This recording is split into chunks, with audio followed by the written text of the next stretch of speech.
Welcome back to Men and the City.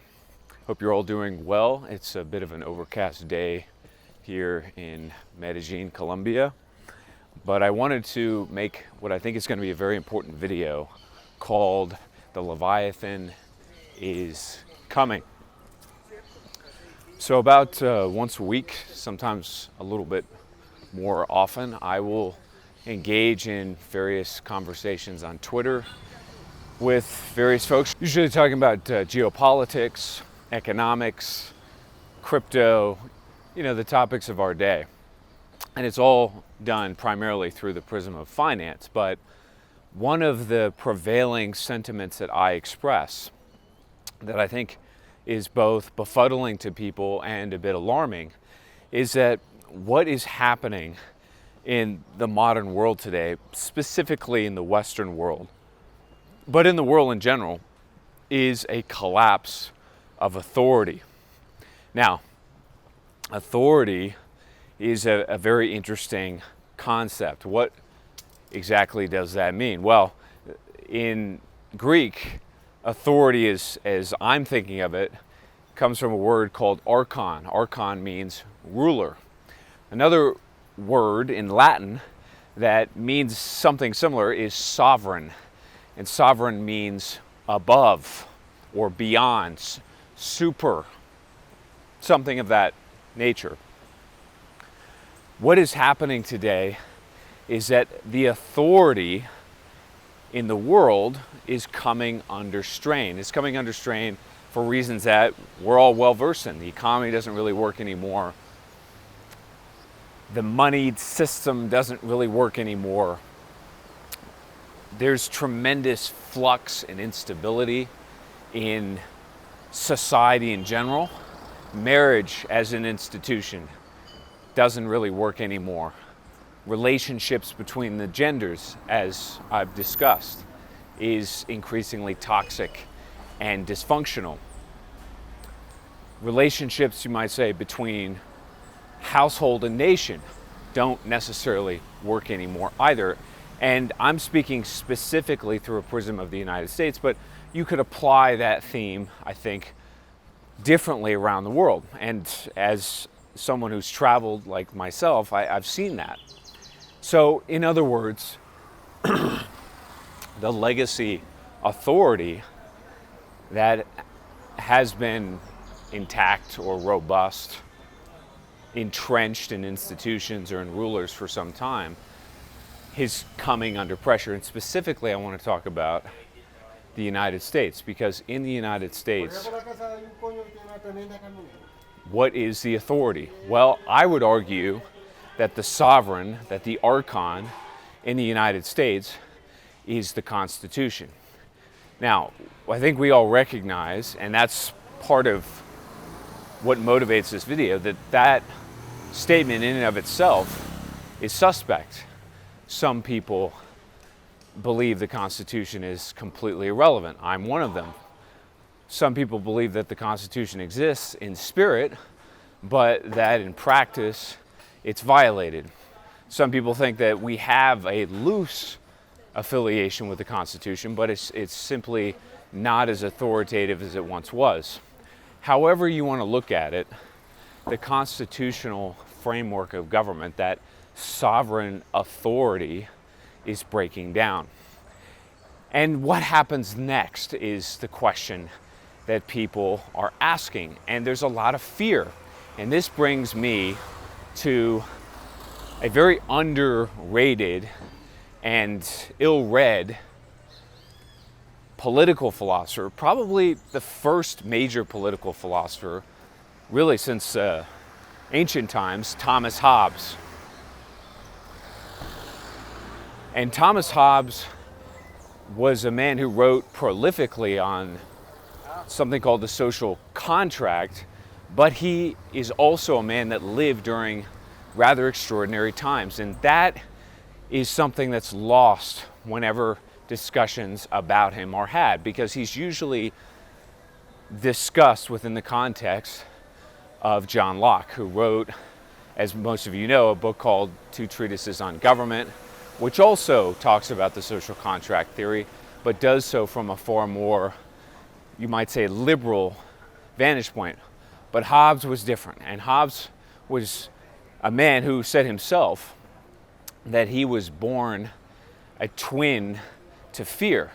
Now, why did he say that? Well, the year that he was born is the year of the Spanish Armada. He lived through Guy Fawkes and his conspiracy called the Gunpowder Plot to blow up English Parliament. He grew up at a time of civil war and upheaval in England, in which the sovereign, King Charles I, was not only removed from power, but had his head chopped off, as most of you probably know. And what this instilled in Hobbes, what this led him to conclude, more or less, was that when authority breaks down, you are back in the state of nature. Now, the state of nature is another facet of his thinking that I think is widely underappreciated. When we think of the state of nature, we think of rather primitive circumstances in which mankind was basically fending for himself in a primordial sense. He had to kill or be killed. It was, as Hobbes said, a war of all against all. But the state of nature for Hobbes, based on his own lived experience, was far from theoretical. It was far more real, visceral, literal, because he saw what happens when sovereign authority collapses. And more or less, that is, you go right back into a state of nature in which the binding force of society is all of a sudden suspect or compromised. Now, it is my contention that we are on the cusp of a very similar experience, as I said, specifically in the United States, because the sovereign authority that we live under today, the Constitution, is losing steam, it's losing momentum, it's losing credibility and legitimacy in the minds of the body politic. And this is a fairly universal sentiment. Both people on the left and people on the right feel the same way. And so that brings us to the resolution, the Leviathan. What Hobbes invoked when he wrote his book called The Leviathan was the idea of an overarching authority that would resolve the state of nature, the chaos and the dysfunction and the violence that society would inevitably succumb to. And of course, in his own lifetime, as I said, that's exactly what happened. Cromwell, who led a rebellion more or less against King Charles, presided over a kind of dictatorship. It was the first dictatorship that the modern world, at least, had seen. And lots of blood was spilled. Lots of wars were fought. So Hobbes's forecast was quite right. But the resolution of that conflict is where Hobbes gets into trouble with modern liberals.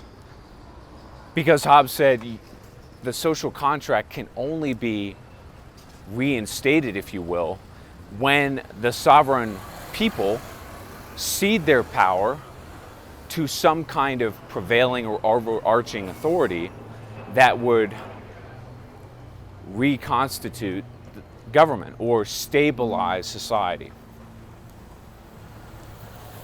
What we are headed into, ladies and gentlemen, is a very similar kind of experience, a centralizing authority that's going to be appointed by the American people or some subset of the American people to resolve the criminality, the violence, the failure of constitutional authority.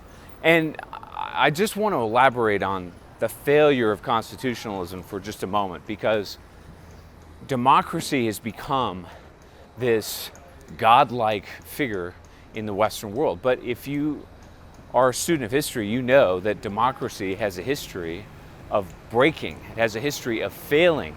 It's just one of the points that Thucydides made when the Peloponnesian War broke out. It's one of the reasons why he claimed that Athens lost the war, because they were democratic. Democracy, when it comes under pressure, tends to break. It's not the robust, resilient, anti-fragile political philosophy that people say it is. Now, how is it that America has weathered the storm, so to speak, over the last 100 years, crisis after crisis after crisis, and yet democracy or constitutionalism, and they're not the same thing, but for the purposes of this discussion, let's leave it as it is.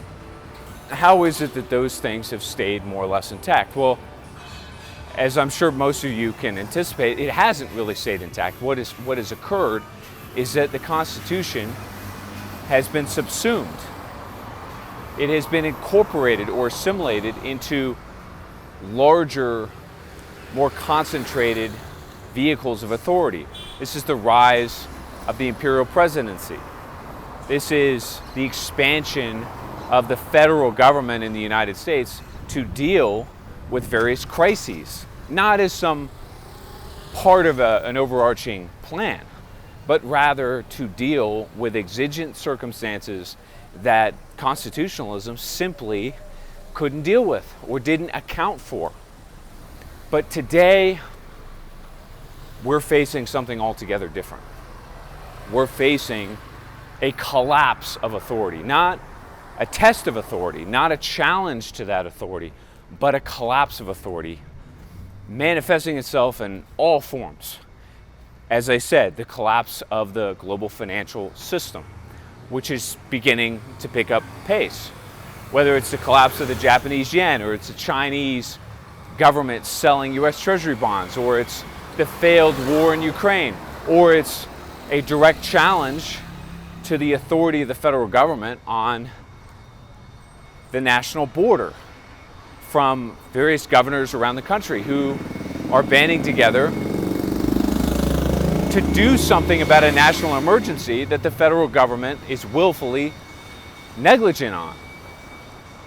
All of this is a cocktail of disorder and dysfunction that's bringing us to a point of Leviathan. In the years ahead, a new Leviathan, a new centralizing authority is going to emerge to deal with these problems. Not just in the United States, not just in the West, but around the world. I made a video about this last summer. It was called The Return of Kings. But I want to be very clear in terms of what Leviathan means, or what a king can take the form of. Because this is where a lot of people get hung up on absolutism and monarchy, things of that nature. Hobbes was referring to a centralizing authority, not necessarily a king or a monarch. And even his opposite, John Locke, was not necessarily opposed to monarchy, for instance. He simply demanded that whoever is sovereign respect the social contract premised on liberty, property, and life. The Leviathan can come from a variety of different forms. And I think that mass movements are going to serve that purpose. And certainly the mass movement that I'm referring to in the West is the neo-masculine movement.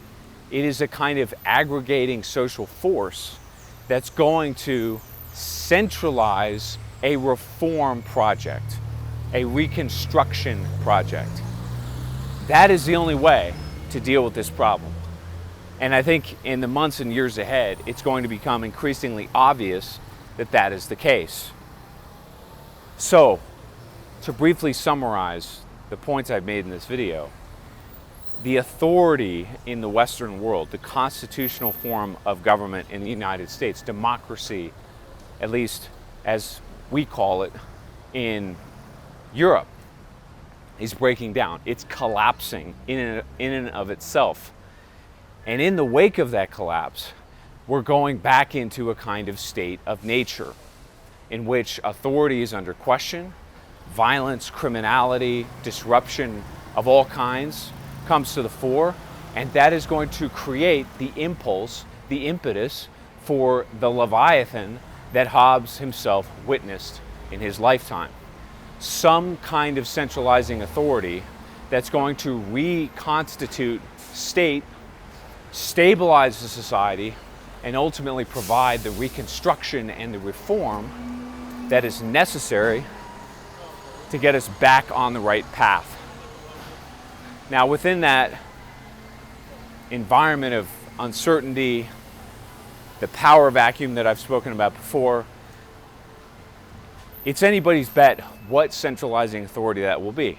I'm by no means saying it is a certainty that the good team, if you will, that an enlightened centralizing authority will take power. That is up to us. And that is what makes history and the present moment that we're living in quite interesting, because it is our agencies, the actions that we take today, that are going to determine who and what that Leviathan is. Stay tuned for more, and we'll talk soon.